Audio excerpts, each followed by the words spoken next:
Instructions to elders. Number one, take heed to yourself. I like a translation that says, take care of yourself. That's in 1 Timothy 4:16. Say, take heed unto yourself and the doctrine. And then as you do so, you must remember that the flock, it doesn't belong to you. It's not your church, my church. It is the flock over which the Holy Ghost has made you an overseer. He's talking to them as overseers. And I'll tell you why he's telling them that. For this I know, that after my departing shall grievous wolves enter in among you, not sparing the flock. Also of your own selves shall men arise, speaking perverse things, to draw away disciples after them. People are going to be trying to steal God's people from under you. Therefore watch and remember that by the space of 3 years I cease not to warn everyone night and day with tears.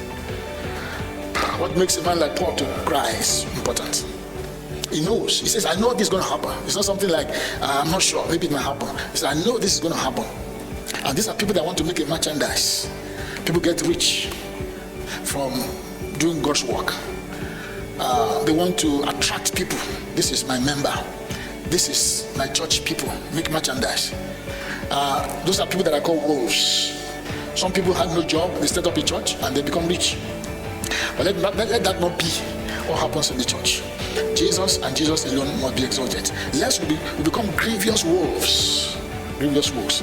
Number two thing he said to them, he said, watch. That's spiritual vigilance.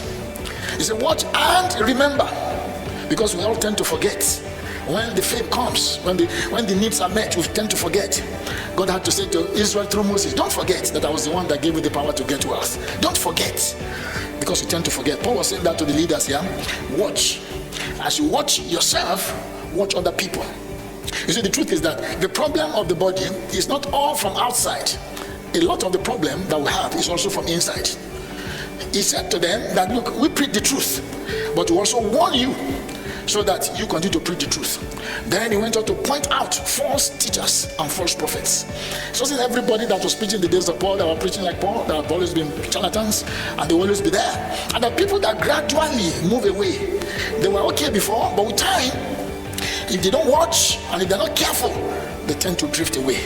I pray the Holy Ghost will help us to get this message, and there will not be of them that walk with God unto perdition, but to walk with humility unto the saving of our souls. The third point he said, and that is the next stage, he said, I have coveted no man's silver, I have coveted no man's gold. Yea, ye yourselves know that these hands have ministered unto my necessities, and to them that were with me.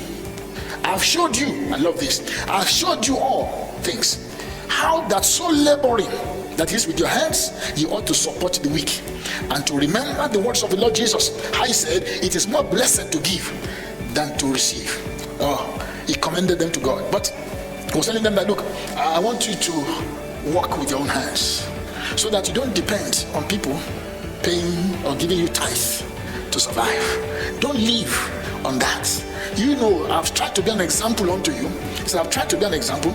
I try to let my hands minister to my necessities. I want to be an example. I want to labor to support the weak. I have money to give to the church. I'm not just waiting until I say, please give to the Lord. You know, many ministers enjoy saying, give to the Lord, give to the Lord. It's easier to stand on the pulpit if you have a captive audience and tell them, give to the Lord, give to the Lord. And while you yourself are not giving. I tell some of our pastors, I say, I hope you two are giving. You don't tell people to give when you do not give. I observed that in the life of David. When David was going to build a temple, he said, hey, everybody come and give. He said, but this is what I am giving. To start the work. With that, people began to give and began to give. They had to stop them, because the leader himself had given first. Now the Spirit of God can work on that and then touch the hearts of people to give. So when we ask people to give in church, the first thing I do is to give myself. You can check this out from my staff, you can check from the accounts department. They will tell you, I'd be the first to give, because by the grace of God, these hands are also ministered to my necessities. Like the Apostle Paul, one is able to find something to do privately. That does not distract me from the work of preaching the gospel. And God has been gracious. He has blessed the work of our hands, so that we are also able to give towards the same work. We're not just sitting down there and saying, please bring. Jesus taught us something that Paul says here. It is more blessed to give than to receive. Many people think, people gave me this, I'm blessed. No, that's not the way to be blessed. The way to be blessed is to give. Then God will call you blessed. When you give, to the Lord. I think that's the reason why some of us get blessed. That's why I see some men of God are so blessed. It's not because so much that people give them, but what they themselves have given out. I know some ministers that have given out jet planes to other people. They gave to other pastors who needed it, or who needed it for some assignment. They gave them out of their own abundance, and God blesses them. Now, when people give, we don't see it.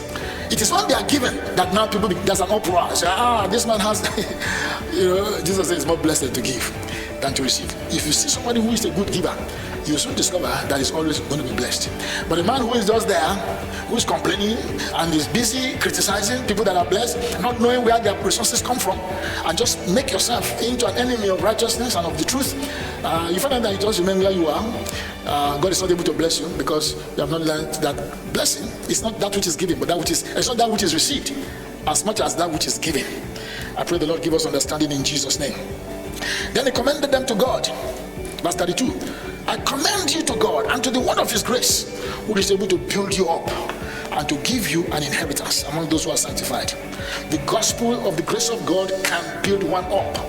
This gospel that we preach can build you up. And Paul says, as he was never going to see them again, he commended them to the gospel.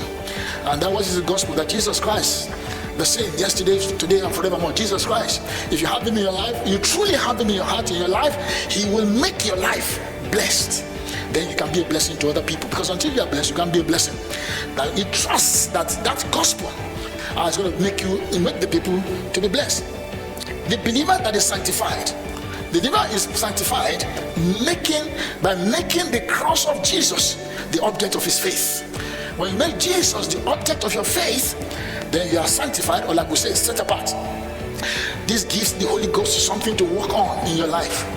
Receiving Jesus into my heart gave the Holy Ghost somewhere to land in my spirit and to walk the work of righteousness and faith within my heart, and then through my life to other people.